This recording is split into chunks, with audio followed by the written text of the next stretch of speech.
Most girls' plan is meet a guy, love, have a baby. But I don't know if I have what it takes for everybody's regular plan. Son. I have some disturbing news. What? I'll wait till you get here. Tell me. They are going to indict you.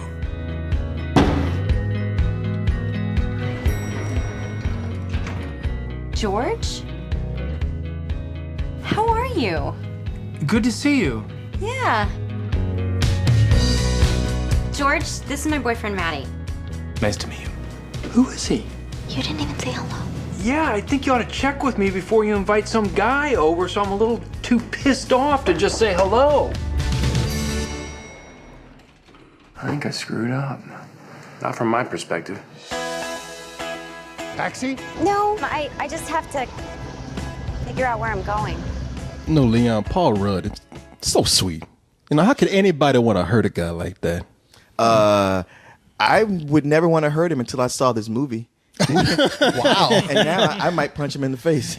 Really? And say, dude, don't ever do this again. That's funny because that's what I want to do to Reese Witherspoon. But both of them, you know what? I'd knock their heads together like coconuts. What the hell is wrong with you? Numbskulls? Owen Wilson just for being hanging around. Wow. So you really love this movie then? Oh, yeah. To be fair, Owen Wilson has a couple slaps coming. Yeah, he's old. Just a couple? It's funny because every movie I talk about how I just find Owen Wilson annoying.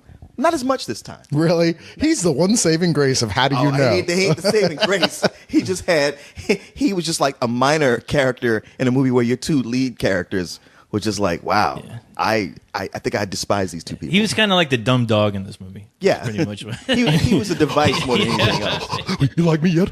You like me? Yeah, I despise him the least. Please don't try to kill yourself again, Owen. This movie should have been called like How It Really Sucks to Be a Nice Guy. Well, you know what? See, okay, here we go back to my whole thing. With my one of my pet peeves, like how I get mad at the Jason Biggs character, is like it's not simply just being a nice guy; it's being a nice dumb guy. A guy is like, it's one thing to be nice. You could be nice, but you gotta be stupid too. A schmuck. Or be a schmuck or somebody who just like lets like life and everybody roll over you. But rather than people roll over you is not being nice. That's just being a nebbit. Yeah. That's being a fraidy cat in your own life. See, I guess, I don't know. You know me. You know how I am towards when chicks come in and just give the nice guy a hard time. So I was really hating on Reese Witherspoon in this movie, man. She's a waffler, you know. I mean, you're right, and that's what I hated about it. I guess we should go ahead and tell people what this movie's about. I mean, look, it's a James L. Brooks movie, so I was expecting a little bit more from this. Well, it's a James L. Brooks movie that's advertising Jack Nicholson because the two of them work together. As good as it gets. They put as good as it gets. Something's got to give. Oh, maybe that wasn't his movie. No, so look at you. You got it wrong already. You love this movie, but you see this, you go like, oh, good. It's going to be another one of those. It's end of the year. Jack Nicholson is barely in this movie. The posters and the trailers don't tell you that. So listen to your old Uncle Leon. Yeah, no, you're going to expecting you to see a Jack Nicholson movie. No, this leans more on the side of his other movie, Spanglish. Whereas, like a lot of people, again, where Adam Sandler played a nice guy, Sure. with Téa Leoni, who she did him wrong, but except here we got just a lot more unlikable characters, and I can see what you're saying. There's a lot to not like about Paul Rudd, but Reese Witherspoon was the one that really got on my nerves. In the movie, she's a pro athlete. She's a pro softball player. Right. She's 31, so the coach at the beginning just like, that bitch is old. I don't need her. But everybody's like, she's been in the Olympics. She's great. She's the best player on the team. It's like, 31, out. Throughout that whole scene, I was scratching my head going, there are pro softball teams out there? Really? It depends on how you define pro. There are pro Magic the Gathering teams out there. None of this shit on NBC. But here's the thing, like, you know what? Unless they're playing in bikinis, I don't think they're going to make any money. Yeah, I think ESPN running a special right now. At the end of the game, they get a free hot dog and send them all on the way home. That's it. They show it on ESPN 14. But yeah, so she doesn't go on and do chin sharpening commercials. See, I'm gonna leave her alone, man, because I think Reese Witherspoon is cute. You know, she is cute. She's got a sharp edge. Cute as a button that you want to be careful when you're kissing. You can stick her chin in the ground and spin her like a dreidel. No, that is true. You could put her chin on a record and open her mouth and you get some sounds. You know, but I ain't gonna talk about it because I think she's kind of hot. But so she doesn't get her free hot dog and $5. They kick her out the softball team, and so she's kind of going through. Now I can kind of understand why she's a waffler, because at this point, her whole world is thrown off kilter. And she doesn't know what to do. She's lost. She's having to take a job she didn't want. Things look like they're going pretty good when she meets another pro athlete, a professional baseball player. This guy is played by Owen Wilson. Guy pitches a 96-mile-per-hour fastball, makes $14 million a year. She's like, oh, well, life's about to turn around. But the guy's an athlete. He's an asshole. Now, and one of those guys who's like not an asshole on purpose. He's just clueless, kind of spoiled by his professional life. And no one He's a product of his life. No one will tell him he's being a dick because he's famous and rich. He's like the dumb girl who's really smart, but she doesn't get a chance to be smart because she gets by better on like her looks and nobody challenges her. And, and let's make it also clear, he's not a straight up asshole where he's assholish in every encounter. He's very enthusiastic and he's happy. He just likes things his way. I mean, he's just used to things a certain way. If you want to get with that, go with it. Have a good time. Yeah. If not, then don't be with him. It's that simple. Well, that's what throws her off. She's like, well, hey, maybe it doesn't get any better than this. Maybe I want to deal with this. Maybe I don't. But what are my choices here? Well, Paul Rudd comes along. He's introduced to us as a corporate guy, the son of a bigger corporate guy played by Jack Nicholson. And we don't know why, but somehow he's in trouble by the law because, well, if you know all that stock trading shit and business stuff, then, so he's in trouble for that. Anyway, something happened that was illegal within this corporation, and he's catching the rap. He's got fired. Father can't save him. He's so in trouble. Yeah, the FBI is investigating him. Yeah, and Dad just say, hey, fraud, you're my son, but I can't talk to you right now. You go home and call me in the next month. Look, son, it either had to be you or me, and it wasn't gonna be me. So that means you. But at this point, his girlfriend just broke up with him because he's in trouble. He got nothing going for him. He's got to sell all his shit so he can afford a good lawyer. I mean, but he's still kind of keeping it up. And he meets this girl who is clearly not interested in him from the very beginning, but he's for some reason think that this is the girl of his life, and he goes after her against all odds. So what we have here is Reese Witherspoon. She's caught in the middle. Should I go for this guy who's kind of sweet but dorky and just a little overbearing, or should I go for this asshole who, granted, makes a lot of money? And what I don't like here is that this is a romantic comedy. A romantic comedy is only as good as your central plot, the romance, the love triangle, whatever it is.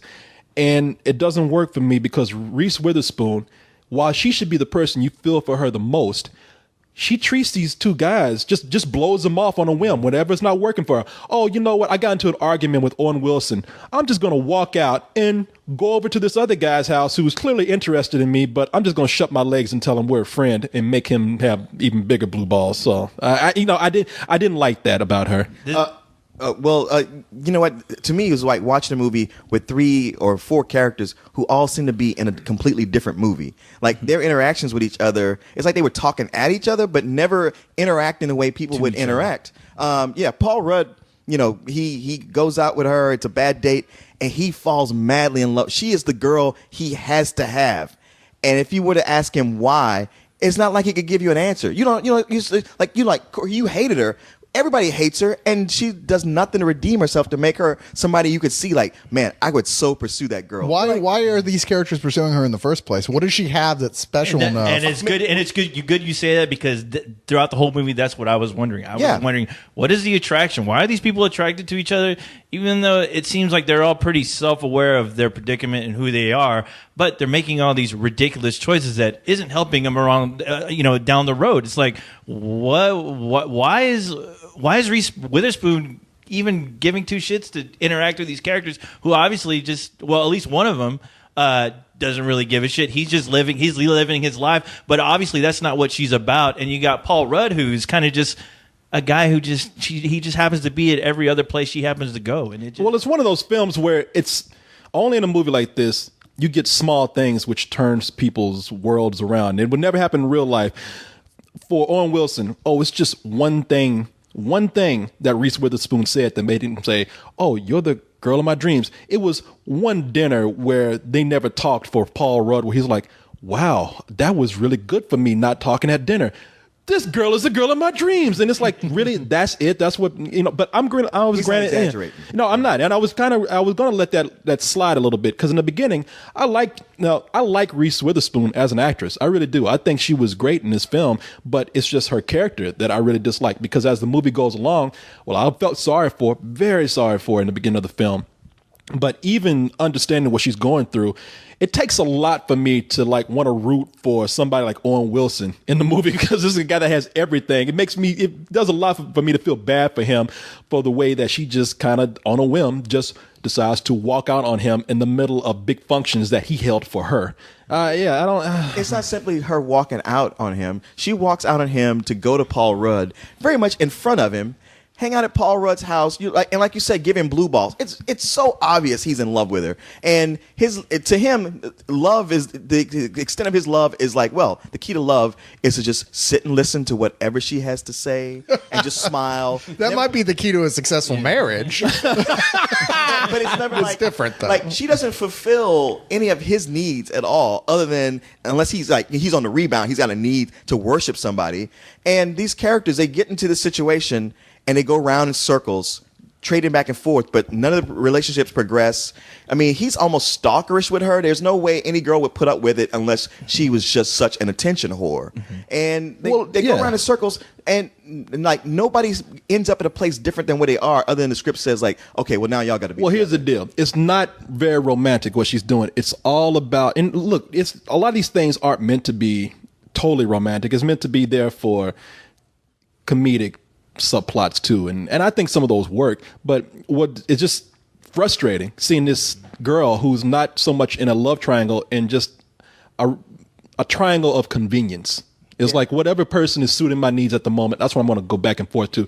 That happens in real life. I know that's what real life is like, but I'm watching a romantic comedy where that is the majority of the romance. Well, you were saying earlier what the key to romantic comedy is, and I don't agree with you. It's the story. I mean, there are great romantic comedies with tired, overly familiar stories. I think the key is the characters being likable. And if you don't like your characters, then there's no way you can save that. Well, when I say story, I am talking about you have so many things that you can do with. I mean, there's only so many things you can do with a romantic comedy these days, and I'm not the kind of guy to get mad at them because they don't do something different. I'm going and expecting the same thing, just like I would any kind of genre. Yeah, but, you just want the trappings to be. Yeah, but like I said, it's all about your characters. You really have to care about your characters. I didn't care about any of these people. Yeah, really. you don't give two shits about any of these characters because they're all making stupid. They're like if you had a friend that was making dumb decisions like these characters, you'd go and tell them. I guess maybe these characters didn't have good enough friends to go. Why do you keep going back to this guy who really doesn't have like 2 cents in his fucking brain and doesn't give two shits about you? I mean, he's obviously giving you the hint. He's fucking around, but you keep going back because why? I mean, what is this really doing for you? And the whole Paul Rudd character, he just seems like he's just there when he's not around. That guy is definitely going to be there, so she can run to him and just hang out with him for a while, and he's just going to be like, "All right, thanks a lot, buddy." And well, it is kind of hard to watch him try so hard. I mean, everything that she says, she comes in and she's just like, I like Guinness. You want a Guinness? I'll go out and get a Guinness. He's running across the street. I'm gonna be right back. I'm gonna get you a Guinness. He's almost getting hit by cars trying to get a Guinness. He crashes the door, jump on it like a great Dane. I got you some Guinness. Got you some Guinness. You like that? Get off me, man. Get off, and you feel embarrassed for him. You're like, man, what the fuck are you doing? Well, we just said he's a fucking man. He's pussy whooped. He ain't even got the pussy yet. Yeah, the only good head he's getting is on his Guinness. It's on that Guinness. That's good, man. You like one of my puns, huh? That was a good one. That ain't no pun. Yes, it is. That was a joke. That's a pun. We'll call it a joke for right now. But the thing is, this is a romantic comedy. There was no romance and there was no comedy. Thank you. That comedy was fucking atrocious. They were trying way too hard with characters stumbling downstairs, slipping on banana peels. I mean, it was that bad. And I was like, okay, wow. Characters trying to make jokes that just seem like they were just trying way too hard to get a joke. And it annoyed me, and it really made me really hate this movie. It's just there's a bunch of characters I just didn't care for. I didn't care about the story. I didn't like these awkward subplots that were going on, especially with the whole FBI investigation. That takes a whole nother turn where you're like, okay, what's the main point of this movie? Okay, like, up until where is all this boiling down to? Like, up until your speech right here that you just all that you just said, it sounded. If I didn't know you were reviewing a movie, I would have thought y'all were just talking shit about some girl. It sounded like, yeah, we all know this girl. We all know a girl. We know girls just like. Well, this notice that we're also character. talking about all the other guys too. I would tell you, like, as much as goddamn, Reese Witherspoon's character is unlikable. Yeah. I disliked so much more about this movie other than her. Like, my dislike for her is much smaller than my dislike for Paul Rudd's character. Well, I mean, that's what I'm saying. Girls like that in real life attract guys like that. So it sounds like it sounds reasonably realistic what you're describing. Yes. No. The setup, sure. Yeah. But the way it plays out. It's not fun to watch. It's not fun to watch. It's not even realistic. It's like things wouldn't go that way. A girl like that, there's a point where like there's conversations that should be happening that aren't. And as co-host brings up, Paul Rudd, he's like a combination between Matt Perry and Hugh Grant. Every time he talks, he's stuttering. When there's nothing else going on, bang your head on the table, trip over something. Just throw in some slapstick. Just do anything. It's like, Or can't write me some dialogue. Yeah, we could, but or if just bang your head on the wall. Yeah, or if they had actually made something more appealing for her, Reese Witherspoon, about Owen Wilson in the movie. I mean, Owen Wilson is, he's close to being so spoiled that he's almost moronic with this relationship. If there was something there that you would believe in that would that was enticing to Reese Witherspoon, I mean, she's spending her whole time with him rolling her eyes.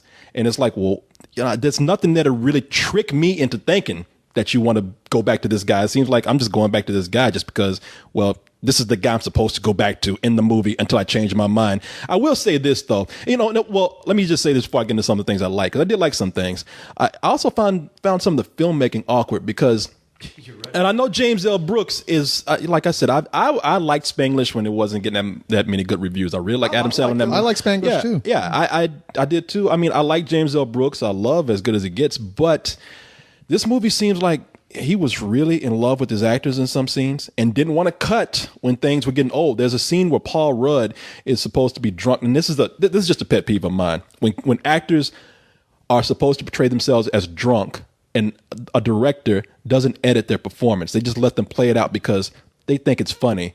But it's kind of it hits a point where it's not funny, and they don't cut it. I mean, he's sitting there singing into a lamp, and it looks like he's saying, I'm supposed to play drunk, and James L. Brooks just says, oh, he's improvising. It's so funny to me that I'm going to let it just play out. And that was kind of awkward. And there's a lot of moments in that, a lot of slapstick moments with Paul Rudd, which I don't think is his fault. It's just a matter of, this should have been edited. I really do like Paul Rudd in this movie, though. I like Paul Rudd. I like Owen Wilson. I mean, I'm not saying I like them as characters. I like Paul Rudd because I think he made me laugh a lot. Owen Wilson had a lot of good lines that made me laugh. And even, like I said, there were certain parts where Owen Wilson and Reese Witherspoon together were funny because that relationship was just so awkward. How you doing, Tom? Maddie, I might have to go back on what I said about finally seeing your place tonight. I just have a lot on my mind right now, and Okay, you sure? Well, no. There's no pressure. It should feel right. That's nice. Thanks. Why are you moving away? I want to give you room to think and decide.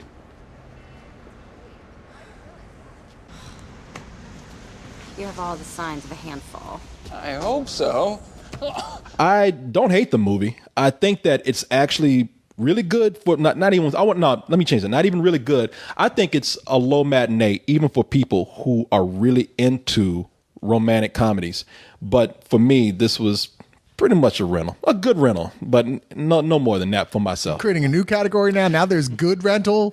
Is that higher or lower than high rental? I'm different. I don't like to keep using the high and low. I'm going for something else now. No, a good rental. This one is a stream. So you're that guy who never knows what he wants on the menu? Is it? No, I told you what He's I the guy want. who orders off the menu. This soup looks good. I want some Can I have good that soup. without tomatoes? I know exactly what I want. That's the On the problem. menu, sir, is what you get. I know that's not on the menu, but I'd like a chicken cordon bleu. Oh, you know what? And there were certain scenes where, I mean, it's Jack Nicholson. He's always going to have some lines that are good. And I like seeing and I understood why Paul Rudd was so befuddled in this movie. I mean, it's a guy that, you know, the government's coming down on him. His dad is just verbally abusive. So I understood the pressure he was going through. I kind of understood everybody's position in here. It's just I didn't like it as a whole. So, well, I mean, it's easy for me to understand a setup. It's just what they do with it and how everybody reacts to it. And nobody reacted realistically to anything, so it's hard to attach myself to any of it. And yeah, I'd be hard pressed to find anything I liked about this movie. I didn't hate Owen Wilson. Matter of fact, his character to me made the most sense. It made sense why he would be into Reese Witherspoon, because he was into her only so much, in as much as how she worked within his life. And when she worked within his life, he was all right, or he wanted to beat the other guy. But her going back to him made no sense. But rather than beat that dead horse, this movie had a budget of $100 million. And I just don't understand where that money went. Actors are expensive these days. I know. Reese Witherspoon was $15 million. Owen Wilson was 10. Paul Rudd was about 3. When's the last time when's the last time you bought a fresh actor? You know how expensive those things are? You got to grab them and squeeze them right around the stem to tell how fresh it is, because otherwise you get back and they're just brown. The thing is, I do like or love plenty of romantic comedies. I'm sorry, my Paul Rudd has turned to Will Smith. Can I return this? Seriously, did you see The Pursuit of Happiness? I'm not eating this, Hector. Bottom line, really, the biggest death knell of all, the thing that I just haven't come out and said, is that this movie is boring. It just goes on and on. You drift in and out of it. There's plots that are important at first, and then they just go away. Mm-hmm. Some of them might come back later when you go like, oh yeah, I forgot this was a part of it. And some just go away and just never come back. Yeah, you're great. Yeah. And just, you know, characters you don't like, boring, not funny. I couldn't see any reason to see this. This is, I mean, what do you give it? like right when I'm about to say, like, I give this a. So what do you give it? God damn it! He's I'm trying to take Nicholson over here. The suspense. I know. I can't take it anymore. Yeah, and I'd give it a. Co-host, what do you give it? I'll tell you later. No, I give it. I give it a fuck you guys. I give it a low rental. Go low rental. Okay. Okay, well, I'm going to give this some old bullshit. I was saving that for you. This was a fucking mess. This really was. There's characters I didn't care about. I felt like I was a fly on the wall looking at idiots that, you know, I'm just like, there was no character that I like. Besides, I mean, Owen Wilson was great because he is a product of his environment. I get that. But I still didn't care. I mean, there's nobody in this nobody in this movie I was rooting for. Any of the characters. Jack Nicholson was the only okay spot in this movie, just because when he was acting like a dick, I laughed sometimes. But other than that, yeah, the filmmaking on this film is the worst I've seen in a long time. I thought Resident Evil was a bad film as far as just technically, you know, as far as technical problems with the film. This movie had like pan and scan type shit going on to where two characters talking. I guess they forgot to put a camera on Witherspoon's face, like a close-up, and you just see this awkward, like, pan and scan to her eyes, and I'm just like, who fucking directed was this made again? Live? That's what it looked like. I mean, I've seen fucking soap operas look better than this movie, but overall, you're absolutely right, Leon. This movie was fucking boring. I mean, the fucking Lifestyle Channel has more interesting shit going on than this movie did, and I did not care for it at all. You know what, co-host? You just convinced me. It's some old bullshit. Well, do y'all watch the Lifestyle Channel a lot? I know. Together they do. How do you know it's better than the Lifestyle Channel? You spend Channel? $1 at Redbox for this shit? And I tell you something. I mean, it wasn't a completely heartless film. I mean, this movie had some heart, but probably with the wrong people, because it was people who were like very, very much side characters, and that was Catherine Hahn and Lenny Venito. They were so side characters. They were in a different state. I mean, her character comes at the beginning like she's gonna be important, and they just forget about her until the movie's like an hour and a half into it. They bring her back for this one scene. She was no more important than the guy who gave me popcorn. I mean, Catherine Hahn. You probably recognize. She was on Saturday Night Live, right? No, I think so. Okay. She's been a lot of stuff. You'd recognize. Yeah, that's what she was in. The Goods. Yeah. Got a very small role, but man, they had they had a scene in there where she was about to give birth, and the guy.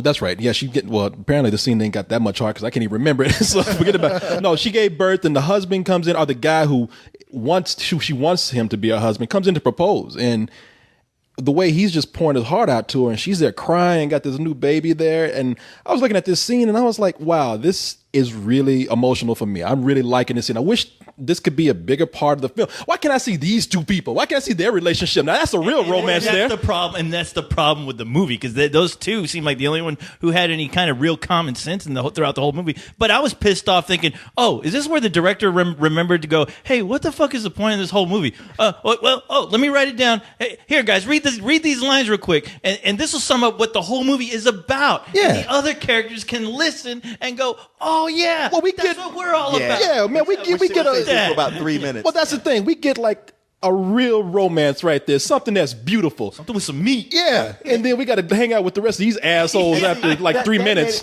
But you know what, man? Listen, I see what you're saying, because it's frustrating when you see that and you go back to the rest of these characters. Because the more I think about it, I mean, the anger I get at Reese Witherspoon. I'm thinking about scenes where, like, she comes to his house.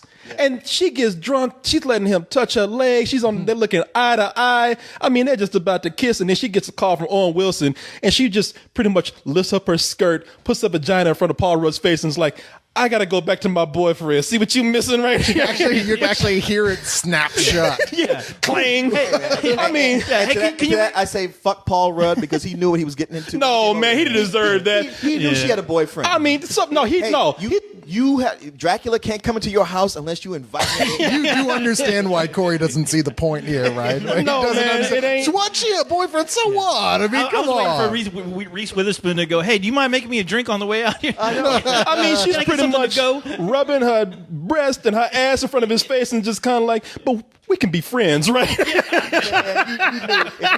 If there was a reverse, there was some fat chick, and you mentioned how you were parked and she ran across the street to get you a Guinness, almost got hit by a car, you know that you would flirt with her all the time to get her to pay your rent, your electric bill, without giving her nothing. I think we all know that with Guinness involved, I would have nailed that chick. That's true. I was going to say, what are you talking about? She would totally get laid. Where did you miss the fact that alcohol was involved? And if that chick would have left, he would have nailed the Guinness bottle.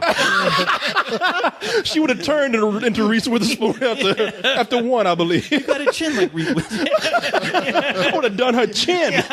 No, you need that chin to open the bottle. Reese, I didn't say that. I told you. I just said you play a record. I didn't go that far with it. She has a beautiful heart. Sorry. I wrote something out that I want to say to you. I went nuts when you left. I broke a lamp.